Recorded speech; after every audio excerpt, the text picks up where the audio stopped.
यार दोस्तों, आज का हमारा न्यू टॉपिक है voltage drop. Miss voltage drop क्या होता है। लेकिन इस लेक्चर को स्टार्ट करने से पहले आप चैनल को सब्सक्राइब कर लें ताकि फिजिक्स से रिलेटेड आने वाली वीडियोस का नोटिफिकेशन आपके पास पहुंच सके, जिससे कि आपको फिजिक्स के क्षेत्र में बहुत ज़्यादा नॉलेज प्रोवाइड होने वाला है। ओनली थ्योरेटिकली ही नहीं, साथ साथ प्रैक्टिकली वे में भी फिजिक्स को समझना सीखें। आज समझेंगे कि वोल्टेज ड्रॉप क्या होता है। बहुत ज़्यादा सुना है, V = IR फार्मूला। जब गूगल करते हैं ना तो फार्मूला दिखा देता है, डेफिनेशन दिखा देता है वोल्टेज ड्रॉप की। ये वोल्टेज ड्रॉप का फार्मूला होता है। अब देखते हैं कि वोल्टेज ड्रॉप की डेफिनेशन क्या है। Voltage drop is the decrease of electrical potential along the path of current flowing in an electrical circuit.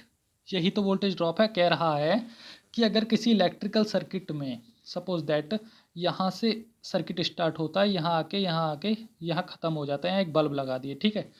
या इस सर्किट में जो करंट फ्लो हो रहा है उसके फ्लो होने में कुछ लॉस हो जाता है, करंट का, इलेक्ट्रिसिटी का कुछ लॉस हो जाता है, उसी को वोल्टेज ड्रॉप कहता है। डिक्रीज बोल रहा है ना डेफिनेशन में, डिक्रीज ऑफ इलेक्ट्रिक पोटेंशियल। अब मैं आपको बता दूं इलेक्ट्रिक पोटेंशियल होता क्या है। रियलिटी में ये जो वोल्टेज नाम का प्राणी है ना, वोल्टेज को बहुत सारे नामों से जाना जाता है। सबसे पहले electric potential, ELECTRIC, electric potential, POTENTIAL, electric potential के नाम से। इलेक्ट्रिक इलेक्ट्रिक प्रेशर के नाम से भी इसी को जाना जाता है, इलेक्ट्रिक प्रेशर। और इसी को क्या नाम जाना जाता है, कभी कभी इसको प्रेशर भी बोल देते हैं इलेक्ट्रिकल की फॉर्म में, ठीक है। इन नामों से इसको जाना जाता है वोल्टेज को, और इसी को बोला जाता है वोल्टेज। वोल्टेज मीन्स अगर कहीं भी आपको फिजिक्स की बुक में इलेक्ट्रिक पोटेंशियल, इलेक्ट्रिक प्रेशर या वोल्टेज लिखा मिले इलेक्ट्रिसिटी की बुक में, तो समझ जाना वो वोल्टेज की बात कर रहे हैं। तो अब आगे समझते हैं कि क्या होता है। जैसे ये वायर है, ये कोई तार है, ये कोई कंडक्टर है, इसमें हमने वी लगा दिया, यानी वोल्टेज ही तो लगाते हैं। जैसे आप बिजली का तार लगाते हो तो वो वोल्टेज लगाया, वी अप्लाइड किया। वी के अप्लाइड होने की वजह से इस तार में करंट फ्लो हुआ। करंट फ्लो क्यों हुआ? क्योंकि तार के जो इलेक्ट्रॉन्स थे वो भागना स्टार्ट हो गए इस प्रेशर के कारण। प्रेशर क्या है? वोल्टेज धक्के की तरह काम करता है। इन वोल्टेज पर धक्का लगाया प्रेशर ने, वी ने, और वी भाग ये जो इलेक्ट्रॉन्स हैं भागे, इनकी वजह से करंट पैदा हुआ, यानी कि तार में करंट फ्लो होना स्टार्ट हो गया। अब बोल रहे हैं यानी कि इस तार में ये वायर था, इस पर हमने वी अप्लाइड किया, वी की वजह से आई पैदा हुआ। मीन्स वी अप्लाइड किया, आई पैदा हुआ। लेकिन इस तार की एक प्रॉपर्टी होती है, अपना एक रेसिस्टेंस भी तो होता है ना किसी भी बॉडी का। कोई भी तार हो, कोई भी मेटल बॉडी हो, सबका एक प्रतिरोध होता है। प्रतिरोध कैसे क्या होता है? गेट का काम करता है। मीन्स जो इलेक्ट्रॉन भाग रहे हैं उनको रोकने का काम करता है, गेट की तरह रोकता है। अब इसका एक प्रतिरोध होगा, प्रतिरोध की इसमें मल्टीप्लाई हो जाती है। मीन्स सपोज दैट करंट आ रहा था, भगा भगा करंट आ रहा था, आगे मिला प्रतिरोध, प्रतिरोध से हुई इसकी टक्कर करंट की, दोनों में चिंगारी उठी।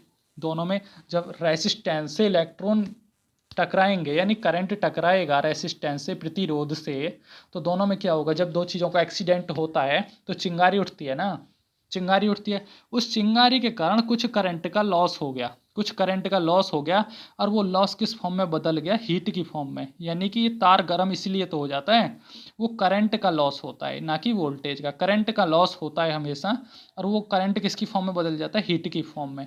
इसीलिए इसको वोल्टेज ड्रॉप बोला गया, क्योंकि वोल्टेज में कुछ ड्रॉप आ गया। ड्रॉप का मतलब वोल्टेज का कुछ लॉस हुआ।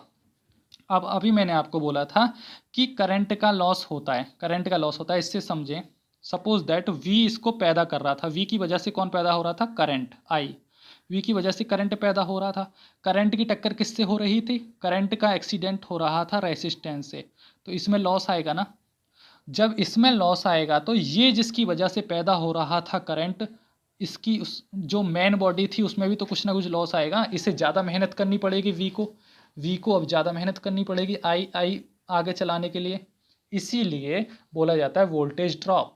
और फॉर्मूला इसीलिए तो बनता है V = I × R, यानी कि वी लगाया तार में, वी लगाया, दोबारा से समझिए, ये तार है, ये तार है, कोई वायर है, इसमें वी लगाया, वी की वजह से आई पैदा हुआ, क्योंकि इलेक्ट्रॉन्स भगे, आई पैदा हुआ। लेकिन आई आर में टकरा गया, आर में टकरा गया, टकराने का कारण ही वोल्टेज ड्रॉप बना। वोल्टेज ड्रॉप में इस वोल्टेज में कुछ गिरावट आई। गिरावट आई क्यों आई?